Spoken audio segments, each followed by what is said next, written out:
본문은 사사 에훗이 죽은 뒤에 일어난 사건을 말합니다. 사사 중에서 유일한 여자 사사인 드보라가 이제 등장하게 되어지고요. 이스라엘을 학대하는 가나안의 왕 야빈의 군대와 싸우기 위해서 출전하는 장면이 오늘 본문의 내용입니다.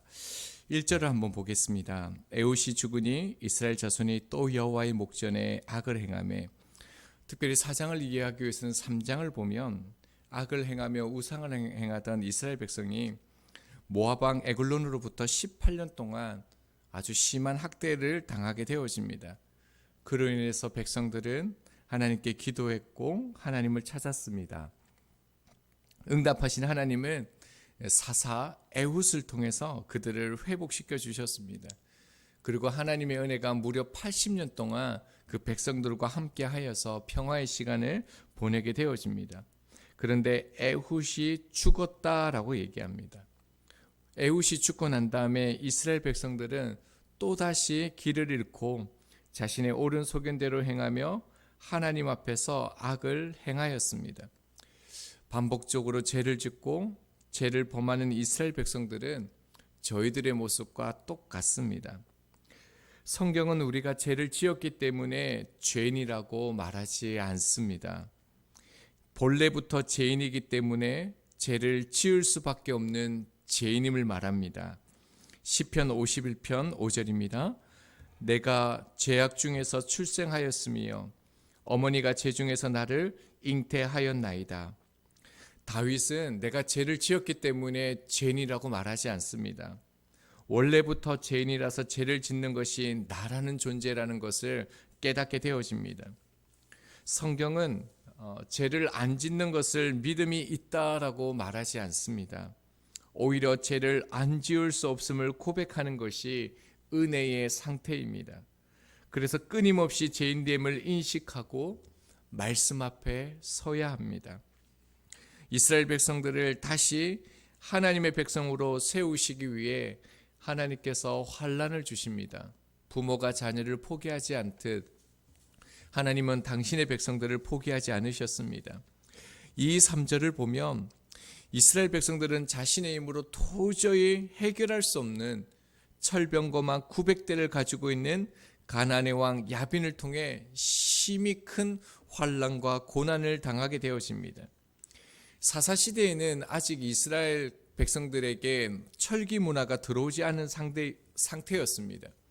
그러니 칼 하나만 해도 상대하기가 어려운데 철로 만든 전차만 900대를 가지고 있다는 것은 하나님 없이는, 기적 없이는 아무것도 할 수 없는 상태를 말합니다.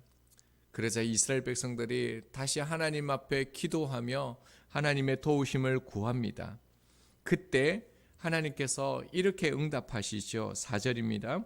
그때 랍비도의 아내 여선지자 드보라가 이스라엘의 사사가 되었는데, 그때에입니다. 하나님께서 그 기도를 들으시고요, 하나님의 말씀 앞에 서 있는 드보라를 사사로 세우시고 그 백성을 회복케 하십니다. 성경에서 드보라에 대해서 말하는 것은 오늘 본문이 거의 유일합니다. 랍비도의 아내라고 소개를 하고 있습니다. 여성이죠. 우리나라의 여성의 권위는 지금이야 많이 좋아졌지만 이전에는 그 차별이 참 심했습니다. 특별히 조선시대에는 여성의 인권을 찾아보기도 힘들었습니다.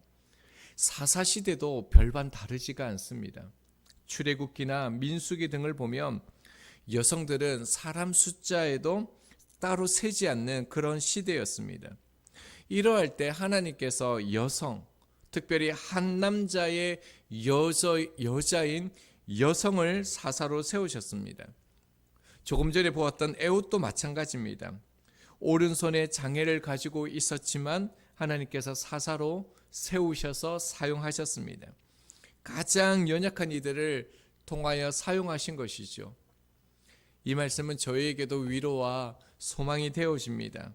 저희들에게도 동일하게 적용되어지기 때문입니다. 어떤 사람이라도 어떤 상황에 있든지 말씀을 의지하고 기도하는 사람을 통해 하나님께서 함께 하심을 드러내십니다. 자, 5절을 보면요. 사사는 재판관이라는 뜻을 가지고 있습니다. 그러니까 사사는 하나님의 뜻을 대리하여 판결하는 사람이옵니다. 그 재판관의 그 역할을 감당하는 것이었죠. 고대 근동은 특별히 그 여성들이 전쟁에 참여를 할 수가 없었습니다. 드보라가 사사이지만 전쟁을 주관할 수 없지만 직접적으로 전투에 참여할 수는 없지만 바락을 불러서 하나님의 말씀을 전하게 되어집니다. 자, 6절에 보면요. 게데스의 지방의 그 북쪽 지방에 속한 납달리 지파에 속한 바락을 부르게 되어집니다. 그리고 그 바락을 통하여 하나님의 일을 말하게 되어지는데, 특별히 여기에서 유의해서 볼 것은 드보라는 비록 자기 지파가 아니었지만 당시 납달리를 비롯한 북쪽 지방 지파들이 야빈의 압제하에 당하는 고통을 간과하지 않았다는 겁니다. 드보라가 어떤 마음을 가지고 지금 하나님 앞에 서 있는지를 엿볼 수가 있습니다. 그래서 바락을 통해서요, 납달리 자손과 스불르 자손 10,000명을 거느리고 다볼산으로 가라라고 얘기합니다. 그리고 반드시 승리할 수밖에 없는 그 전술도 알려줍니다. 어떻게 사사인, 전쟁을 치러보지 않았던, 전쟁의 경험이 없던 이 드보라가 이러한 일을 행할 수 있을까요? 하나님께서 말씀해 주셨기 때문입니다. 7절을 한번 보겠습니다. 내가 야빈의 군대 장관 시스라와 그의 병거들과 그의 무리를 기송강으로 이끌어 내게 이르게 하고 그를 내 손에 넘겨주리라 하셨느니라. 하나님께서 어떻게 말씀하셨습니까? 내 손에 넘겨주리라 라고 말씀합니다. 약속입니다. 넘겨주리라는 이 단어는요, 4장 2절에 보면 파셨으니라는 단어가 나옵니다. 똑같은 단어입니다. 꼼짝 못하게 하다, 패하게 하다라는 겁니다. 무엇을 말합니까? 이전에는 이스라엘이 대적에 의해서 완전히 패하였지만 이제는요, 그 반대로 야빈과 시스라의 군대가 꼼짝없이 이스라엘 군대에게 대패하게 되리라는 하나님의 그 약속을 담고 있습니다. 하나님의 말씀도 주셨고요, 약속도 주셨고요, 승리할 수밖에 없는 전략과 전술을 바락에게 주셨습니다. 자, 그렇다면요, 바락이 철병거 900대 앞이지만 담대하게 나아갈 수 있지 않겠습니까? 두렵지 않겠지요. 그런데 바락의 모습을 한번 살펴보겠습니다. 8절입니다. 바락이 그에게 이르되 만일 당신이 나와 함께 가면 내가 가려니와 만일 당신이 나와 함께 가지 아니하면 나도 가지 아니하겠노라 하니, 바락이 드보라와 함께 가기를 요청합니다. 심지어 드보라가 함께 가지 않으면 자신도 가지 않겠다라고 얘기합니다. 물론 바락이 믿음이 전혀 없다고는 말을 할 수는 없지만 지금 바락은요, 그 상황을 보고 있기 때문에 두려운 마음을 가진 것으로 보입니다. 상대는 철병거 900대를 가진 최강의 군대이지만 이스라엘 백성들이 가지고 있는 것은 기껏 칼 정도이기 때문입니다. 아무리 봐도 이길 수가 없습니다. 이 상황과 비슷한 장면이 있습니다. 홍해 앞에서 쫓아오는 애국 군대의 철병거를 보면서 두려워 떨었던 그 상황과 같습니다. 그리고 하나님을 모욕하는 골리앗 앞에서 아무것도 할 수 없었던 이스라엘 백성들, 군인들의 모습과 같습니다. 하지만요, 홍해 앞에서 모세가 있었고 골리앗 앞에서 다윗이 있었습니다. 절체절명의 순간에 나 아닌 다른 사람이 있었습니다. 하나님은 내가 그 부르심에 순종하지 않으면 다른 사람을 통하여 역사하십니다. 나를 그 자리에 서게 하신 것은 하나님의 은혜입니다. 복음서에 그 오병이의 기적을 저희들이 잘 알고 있습니다. 큰 무리가 예수님께 나옵니다. 먹을 것이 없자 도저히 방법이 없으니 제자들이 두루 마을과 촌으로 가서 유하여 먹을 것을 얻고자 하게 말씀합니다. 가장 정확한 방법입니다. 빈들에서 수많은 사람들을 먹이는 것은 불가능합니다. 그래서 예수님께서 이렇게 말씀합니다. 마태복음 14장 16절입니다. 예수께서 이르시되 갈 것 없다. 너희가 먹을 것을 주라. 너희가 먹을 것을 주라. 이 말씀은 명령문입니다. 다른 말로요. 너희가 되아니 되어라 라고 얘기합니다. 너희가 이 시대의 빛과 소금이 되라 라고 합니다. 그리고 말씀에 의지하여 떡 5개와 물고기 2마리를 가지고 온 제자들은 실제로 그들의 손으로 기적을 나누는 놀라운 역사를 경험하게 되어집니다. 현실적으로 생각할 줄 알고 이성적으로 판단하는 것도 신앙생활이 맞습니다. 그러나 이것이 틀린 것은 아니지만 모든 현실과 모든 문제 속에서 주님을 못 보는 것은 틀린 것입니다.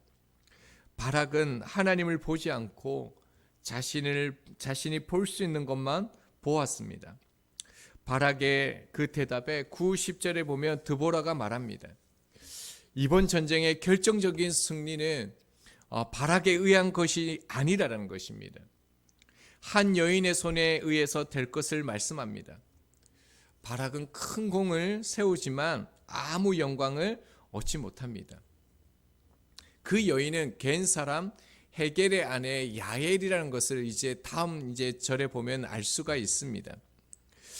하나님께서 비가 오게 하셔서 강물이 불어나게 하시고 철병거를 무용지물이 되어 이스라엘을 승리를 얻게 하십니다.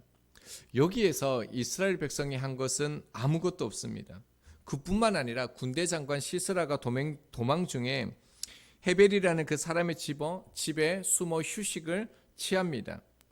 그때 야엘이 그 장막 말뚝을 가지고 와서 시스라를 죽이는 사건이 일어나게 되어집니다. 참 특이한 것은 이 야엘의 집안이 드보라나 바락이나 이스라엘 백성들과는 아무 연관이 없습니다. 아무 상관이 없습니다. 오히려 이 야엘 집안은 이 시스라와 동맹 국가입니다. 그런데 이 집안이 자기 편을 지우고 죽이고 이스라엘을 보호하는 일이 일어납니다. 무엇을 의미합니까? 하나님이 하셨다라는 것입니다. 이제 말씀을 맺도록 하겠습니다. 교육의 문제는 예나 지금이나 참 중요한 것 같습니다. 미국의 미래를 경고하면서 쓴 책이 공부를 넘어 교육으로라는 책이 있습니다. 이건 다음 그 세대의 교육의 그 문제점을 지적하는 책인데 인문학, 예술과 교양이 사라지고 있다라는 것입니다. 능력과 힘이 안 되는 사람은 잘라버리고 시대의 상상력은 없어지고 힘의 논리만 지배한다라는 것을 말합니다. 저자가 말하는 바른 사회는 효과적인 시스템과 논리로 세워진 세상에 반대하는 논리를 가진 사람들을 길러내야 된다라고 얘기합니다. 질문 드리고 싶습니다. 인문학, 예술, 교양을 체계로 교육하고 다음 세대를 세워가면 정말 세상이 바뀔 수 있을까요? 그렇지 않습니다. 대안은 말씀뿐입니다. 철병거 구벅대가 지배하고 있는 세상, 정의와 진리가 필요 없는 세상의 대안은 오직 말씀 위에 서는 것입니다. 하나님의 뜻과 능력이 성경을 통해서 주어집니다. 세상을 이기는 사람은 말씀을 가까이 하고 기도와 묵상을 통해 지혜로운 전략과 전술을 가지는 사람입니다. 사무엘상 17장 45절입니다. 다윗이 블레셋 사람에게 이르되 너는 칼과 창과 단창으로 내게 나오거니와 나는 만군의 여호와의 이름 곧 내가 모욕하는 이스라엘 군대의 하나님의 이름으로 내게 나아가노라. 다윗이 싸우러 나아갈 때에 다윗은 최고의 갑옷인 사울의 옷을 입고 나가지 않았습니다. 그리고 그 당시 최고의 검인 왕의 검을 가지고 나가지 않고 왕의 방패도 가지고 나가지 않았습니다. 다윗은 하나님의 이름, 하나님의 말씀을 가지고 나아갔습니다. 그리고 그 싸움 가운데 이기게 하나님께서 하셨습니다. 드보라도 마찬가지입니다. 드보라는 꿀벌이라는 의미를 가지고 있습니다. 종려나무 밑에서 재판을 했다라고 얘기하는데요. 종려나무는 꿀이라는 의미를 가지고 있습니다. 그러니까 종려나무 안에서 드보라는 말씀만을 가지고 재판을 했습니다. 드보라는 하나님의 말씀이 송이꿀보다 더 맛있게 먹었습니다. 뿐만 아니라 말씀을 의지했고 말씀만 전하는 꿀벌이 되었습니다. 저희도 말씀을 먹고 의지합니다. 말씀을 바라봅니다. 그러나 여전히 저희가 싸워야 할 세상은 철병거 900대가 지배하는 세상입니다. 하지만 저희들이 하나님의 뜻을 행하는 삶을 살면 걱정 안 해도 됩니다. 내가 내 인생을 살아간다면 내가 다 챙기고 염려하고 고민하고 정말 사탄과 싸우는 삶을 살아야 합니다. 그러나 하나님의 인생을 사는 사람은 하나님께서 전적으로 책임지십니다. 이 한날 나에게 말씀하시는 하나님의 뜻을 붙잡고 기도하고 의지하는 저희들이 되기를 소망합니다. 뿐만 아니라 그 말씀을 살아냄으로써 철병거 900대가 지배하고 있는 세상에서 주님을 경험하는 저희들이 되기를 소망합니다.